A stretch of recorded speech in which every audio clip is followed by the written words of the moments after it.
Hi friends, ಎಲ್ರಿಗೂ ನಮಸ್ಕಾರ. Welcome to my channel. ಇವತ್ತು ನಾನು ನಿಮ್ಮ ಜೊತೆ ಯಾವ ರೆಸಿಪಿನ ಶೇರ್ ಮಾಡ್ತಾ ಇದ್ದೀನಿ ಅಂದರೆ, ಸಿಂಪಲ್ಲಾಗಿ ಕೆಲವು ತರಕಾರಿಗಳನ್ನು ಬಳಸಿ ರುಚಿಯಾಗಿರುವಂತಹ ಗೊಜ್ಜನ್ನು ರೆಡಿ ಮಾಡಿದ್ದೀನಿ.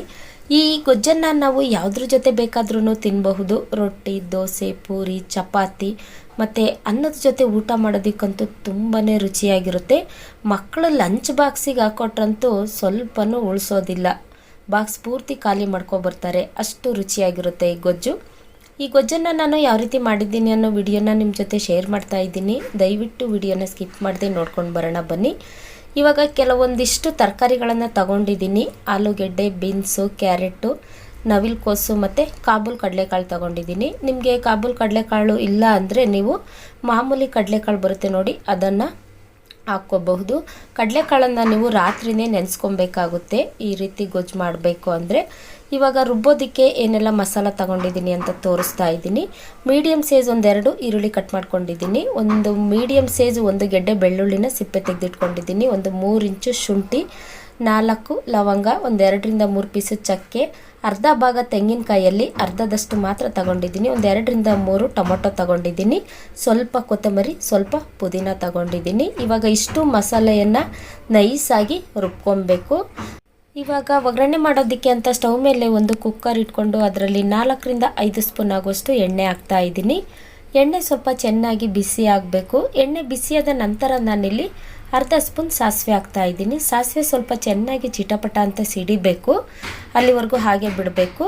ಆನಂತರ ನಾನಿಲ್ಲಿ ಅರ್ಧ ಸ್ಪೂನ್ ಆಗುವಷ್ಟು ಜೀರಿಗೆ ಹಾಕ್ತಾ ಇದ್ದೀನಿ. ಜೀರಿಗೆನೂ ಸ್ವಲ್ಪ ಸಿಡಿಬೇಕು. ಇವಾಗ ಸಾಸಿವೆ ಜೀರಿಗೆ 2 ಚಿಟಪಟ ಅಂತ ಸಿಡ್ದಿದೆ ನೋಡಿ. ಆನಂತರ ನಾನಿಲ್ಲಿ ಮೀಡಿಯಮ್ ಸೈಜ್ ಒಂದು ಈರುಳ್ಳಿ, ಸ್ವಲ್ಪ ಕರಿಬೇವು ಹಾಕ್ತಾ ಇದ್ದೀನಿ. ಅದು ಸ್ವಲ್ಪ ರೋಸ್ಟ್ ಆದ ನಂತರ ನಾನಿಲ್ಲಿ ಸ್ವಲ್ಪ ಕಸೂರಿ ಮೇಥಿ ಹಾಕ್ತಾ ಇದ್ದೀನಿ. ನಾವು ಯಾವುದೇ ತರಹದ ಗೊಜ್ಜನ್ನು ಮಾಡುವಾಗ ಈ ರೀತಿ ಕಸೂರಿ ಮೇಥಿನ ಒಗ್ಗರಣೆಯಲ್ಲಿ ಹಾಕಿ ನೋಡಿ, ಅದರ ರುಚಿನೇ ಬೇರೆ ಇರುತ್ತೆ, ಅಂದರೆ ತುಂಬಾ ರುಚಿಯಾಗಿರುತ್ತೆ. ನಾನು 1-2 ಟೈಮು ಇದನ್ನು ಹಾಕಿ ನೋಡಿದೆ, ತುಂಬಾ ರುಚಿಯಾಗಿತ್ತು. ಹಾಗಾಗಿ ಇವತ್ತು ನಾನು ವಿಡಿಯೋದಲ್ಲಿ ಹಾಕಿ ತೋರಿಸ್ತಾ ಇದ್ದೀನಿ. ತುಂಬಾ ರುಚಿಯಾಗಿರುತ್ತೆ, ನೀವು ಟ್ರೈ ಮಾಡಿ ನೋಡಿ. ಕಸೂರಿ ಮೇಥಿ ಹಾಕಿದ ನಂತರ ನಾನಿಲ್ಲಿ 1.5 ಸ್ಪೂನ್ ಆಗುವಷ್ಟು ಅಚ್ಚ ಖಾರದ ಪುಡಿ, ಅರ್ಧ ಸ್ಪೂನ್ ಅರಿಶಿಣದ ಪುಡಿ, ಇವೆರಡನ್ನು ಹಾಕಿ ಈ ರೀತಿ ತಿರುಗಿಸ್ತಾ ಇದ್ದೀನಿ ನೋಡಿ. ನಾನು ಗೊಜ್ಜು ಮಾಡುವಾಗ ಮತ್ತು ಸಾಂಬಾರು ಮಾಡುವಾಗ ಇದೇ ರೀತಿ ಅಚ್ಚ ಖಾರದ ಪುಡಿನ ಒಗ್ಗರಣೆಗೆ ಹಾಕೋದು, ತುಂಬಾ ರುಚಿಯಾಗಿರುತ್ತೆ. ನಿಮಗೆ ಈ ರೀತಿ ಇಷ್ಟ ಇಲ್ಲ ಅಂದರೆ ನೀವು ಮಸಾಲ ಹಾಕ್ತಿರಲ್ಲ ಸಾಂಬಾರಿಗೆ, ಆವಾಗ ಅಚ್ಚ ಖಾರದ ಪುಡಿನ ಹಾಕ್ಕೊಳ್ಳಿ. ಇವಾಗ ಕಟ್ ಮಾಡಿ ತೊಳೆದಿಟ್ಕೊಂಡಿರುವಂತಹ ತರಕಾರಿಗಳನ್ನು ಹಾಕಿ ನೈಸಾಗಿ ರುಬ್ಬಿಟ್ಕೊಂಡಿರುವಂತಹ ಮಸಾಲನ ಹಾಕ್ತಾ ಇದ್ದೀನಿ. ಇದಕ್ಕೆ ಸ್ವಲ್ಪ ನೀರು ಹಾಕ್ತಾ ಇದ್ದೀನಿ. ನೀವು ಜಾಸ್ತಿ ನೀರು ಹಾಕ್ಕೋಬೇಡಿ, ನಿಮಗೆ ಎಷ್ಟು ಗೊಜ್ಜು ಬೇಕೋ ಅಷ್ಟು ನೀರನ್ನು ಹಾಕ್ಕೊಳ್ಳಿ. ಜಾಸ್ತಿ ನೀರು ಹಾಕಿದರೆ ಸಾಂಬಾರು ಥರ ಆಗಿಬಿಡುತ್ತೆ, ಹಾಗಾಗಿ ಸ್ವಲ್ಪ ನೀರು ಹಾಕಿದ್ರೇ ತುಂಬ ರುಚಿಯಾಗಿರುತ್ತೆ. ಇವಾಗ ರುಚಿಗೆ ತಕ್ಕಷ್ಟು ಉಪ್ಪು ಹಾಕಿ ಅದನ್ನು ಚೆನ್ನಾಗಿ ತಿರುಗಿಸ್ತಾ ಇದ್ದೀನಿ. ಇಷ್ಟು ಗಟ್ಟಿ ಇದ್ದರೆ ಸಾಕು, ಗಟ್ಟಿನೂ ಇರಬಾರ್ದು, ತೆಳುವೂ ಇರಬಾರ್ದು, ಇಷ್ಟಿದ್ರೆ ಸಾಕು. ಇವಾಗ ಇದಕ್ಕೆ ಕುಕ್ಕರ್ ಮುಚ್ಚಳನ್ನು ಮುಚ್ಚಿ 1-2ರಿಂದ 3 ವಿಷಲ್ ಬರೋವರೆಗೂ ಹಾಗೆ ಬಿಡ್ತಾ ಇದ್ದೀನಿ.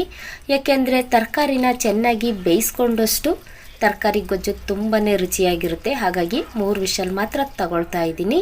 ಇವಾಗ 3 ವಿಷಲ್ ಬಂದ ನಂತರ ನಾನಿಲ್ಲಿ ಕುಕ್ಕರ್ ಮುಚ್ಚಳನ್ನು ತೆಗೆದು ತೋರಿಸ್ತಾ ಇದ್ದೀನಿ ನೋಡಿ. ತರಕಾರಿ ಗೊಜ್ಜು ಯಾವ ರೀತಿ ರೆಡಿಯಾಗಿದೆ ಅಂತ ತೋರಿಸ್ತಾ ಇದ್ದೀನಿ. ಸೂಪರಾಗಿ ರೆಡಿಯಾಗಿದೆ. ಕಸೂರಿ ಮೇಥಿ ಹಾಕಿರೋದ್ರಿಂದ ಸ್ಮೆಲ್ಲು ತುಂಬ ಚೆನ್ನಾಗಿ ಗಮ್ಮಂತ ಇದೆ. ನಾನು ಯಾವಾಗಲೂ ಈ ಕಸೂರಿ ಮೇಥಿನ ಹಾಕ್ತಾ ಇರಲಿಲ್ಲ.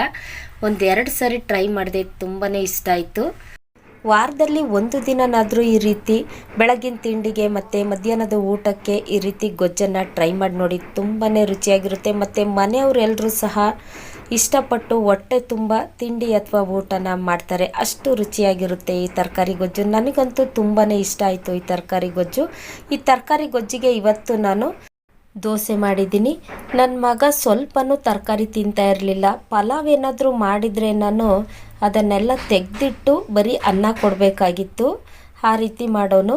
1-2 ಟೈಮು ಪೂರಿಗೆ ಮತ್ತು ಇನ್ನೊಂದು ದಿನ ದೋಸೆಗೆ ಈ ರೀತಿ ಗೊಜ್ಜು ಮಾಡಿಕೊಟ್ಟೆ. ಅವತ್ತಿಂದ ಇವತ್ತಿಗೂ ಈ ರೀತಿ ಗೊಜ್ಜನ್ನು ಇಷ್ಟಪಟ್ಟು ಕೇಳ್ತಾನೆ. ಅಮ್ಮ ದೋಸೆ ಮಾಡಿದರೆ ನನಗೆ ಆ ರೀತಿ ಗೊಜ್ಜು ಮಾಡಿಕೊಡು ಅಂತ ಇಷ್ಟಪಟ್ಟು ಕೇಳ್ತಾನೆ. ಹಾಗಾಗಿ ತುಂಬಾ ರುಚಿಯಾಗಿರುತ್ತೆ. ಇವಾಗ ನಾನು ತಿಂಡಿ ಮಾಡ್ತಾ ಇದ್ದೀನಿ ನೋಡಿ. ದೋಸೆ ಜೊತೆ ತಿನ್ನೋದಕ್ಕಂತೂ ತುಂಬಾ ರುಚಿಯಾಗಿದೆ. ನೀವು ನಿಮ್ಮ ಮನೆಯಲ್ಲಿ ಈ ರೀತಿ ಗೊಜ್ಜನ್ನು 1 ಸರಿ ಟ್ರೈ ಮಾಡಿ ನೋಡಿ, ತುಂಬ ರುಚಿಯಾಗಿರುತ್ತೆ. ಯಾರೆಲ್ಲ ಹೊಸದಾಗಿ ನನ್ನ ಚಾನಲ್ನ ನೋಡ್ತಾ ಇದ್ದೀರಾ ದಯವಿಟ್ಟು ಸಬ್ಸ್ಕ್ರೈಬ್ ಮಾಡಿಕೊಂಡು ವಿಡಿಯೋ ನೋಡಿ. ಸಿಂಪಲ್ಲಾಗಿ ಮಾಡಿರುವಂತಹ ಈ ತರಕಾರಿ ಗೊಜ್ಜು ನಿಮಗೆ ಇಷ್ಟ ಆಗಿದ್ದರೆ ಒಂದೇ ಒಂದು ಲೈಕ್ ಮಾಡಿ, ಶೇರ್ ಮಾಡಿ, ಸಬ್ಸ್ಕ್ರೈಬ್ ಮಾಡ್ಕೊಂಡು ವಿಡಿಯೋ ನೋಡೋದನ್ನು ಮರಿಬೇಡಿ. Thank you.